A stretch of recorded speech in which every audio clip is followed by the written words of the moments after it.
Hi, I'm Andrea, a holistic health practitioner and energy healer, and Drémari Holistic Wellness is my telehealth business.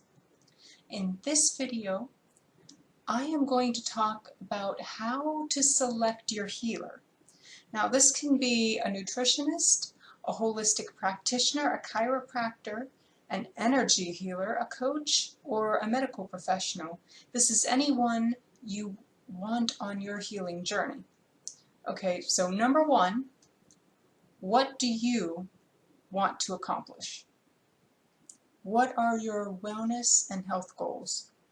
Write out what's going on, which is where you are and where you want to go. Have this clearly stated. It helps the healer or person that you're selecting determine if your expectations are aligned and within their scope of practice, okay? Number two, research. What can you find out? What problems do they help solve? What specialty areas do they address? And always feel free to ask questions. If you are unsure, if they can help, ask. I mean, the questions are going to be different for everyone, but you have that right to say, okay, how do you work? What do you do? What can I expect? Any question you can come up with, put it out there, because you have to really be on the same page as the healer.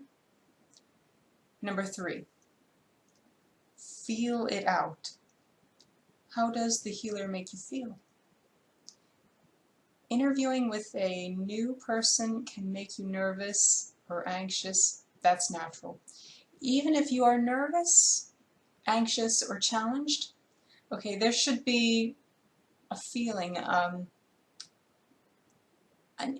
an inner feeling in your solar plexus, in your gut. That's your intuition, and it's a sense of comfort that this person aligns with you.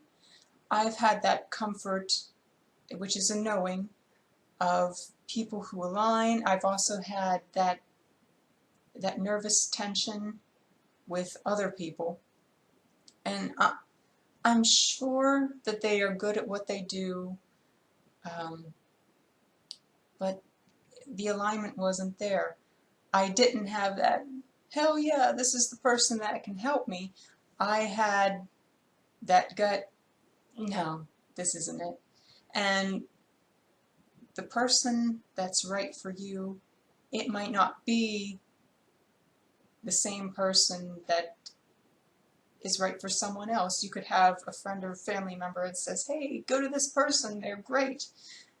And you get to know the healer and it's like, no, you're not for me.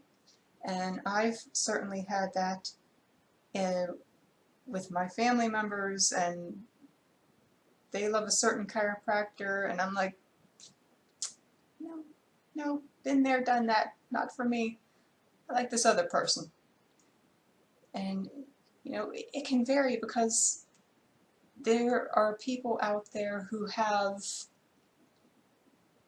similar practices, but the deciding factor is the person, and you want to work with someone that you just jive with, okay?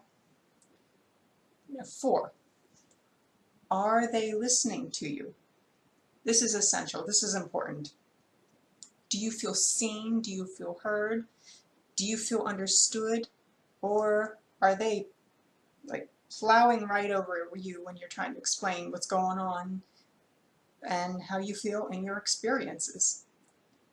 Are your experiences and concerns acknowledged, or are they just disregarding them? Some healers are so eager to solve the problem. That's not necessarily a bad thing, but they forget to listen to your experience, what you're coming from, what you have going on personally, what's going on with you, your experience, where you came from, how issues presented themselves. It can be so foreign to that person, that healer.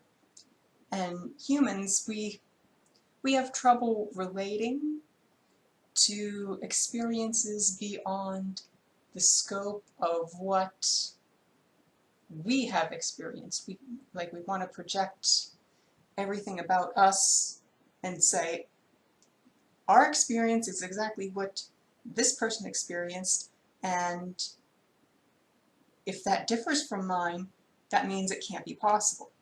So there, you can understand how that goes, and I'm sure you might have experienced that somewhere on your journey. Now, if someone is not willing to listen to your experience, then continue searching. I've had the healer people and, fellow students totally not listen to me, not take into consideration anything. And it's the best of intentions, but at the same time it was like, who are you working with here? It doesn't feel like me. So if they were evaluating some imaginary being that walked in and it wasn't me, it didn't feel like me, it didn't feel right. And I even had some, and I presented what I was going through when I was working with exchanges and students and talking, and it's just like, no, you're not, your experience is not that, you're wrong.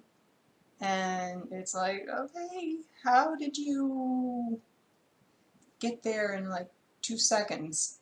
No evaluation, no intake.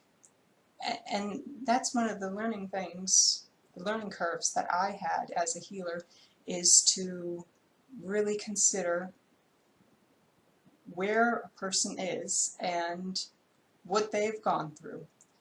I mean, you have to listen, you have to, in a way, engage your imagination to step outside of your experience and into theirs. Okay, number 5. Sometimes the right healer, it may not be what you expect. It may even be a little weird. Discernment is important here, okay? We have expectations of what a healer should be, how they should act, what they should look like. And I found the most effective healer, one of them in my life, was a chiropractor who, he was weird, and he used nutrition, herbs, applied kinesiology, and acupuncture, but not with needles. He had a, I think he called it a teishin, you can correct me, and it was like a pokey thing, and it had a spring-loaded mechanism, and that's how he did the acupuncture points, and that's how I got into a lot of the energy work and meridians. Anyway, and he did all this to correct imbalances, and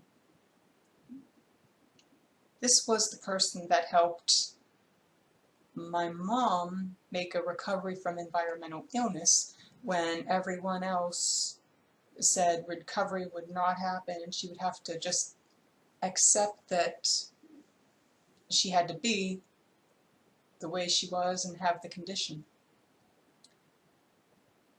And a lot of people said, he's really good, but he's really strange. So strange but intelligent, but he was willing to go beyond that standard, that normal, and figure out what was going on and help as much as you can. And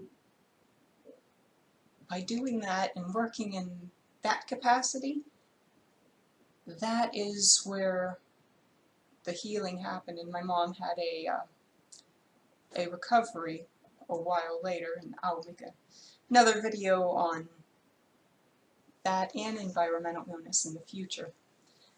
And I do have a bonus tip for you. No matter how good a healer is, do not give your power away. It's easy to give your healing ability, your innate healing ability, to someone outside of yourself.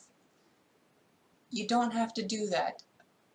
The sign of a good healer, especially in my book, how I evaluate this in my little universe, is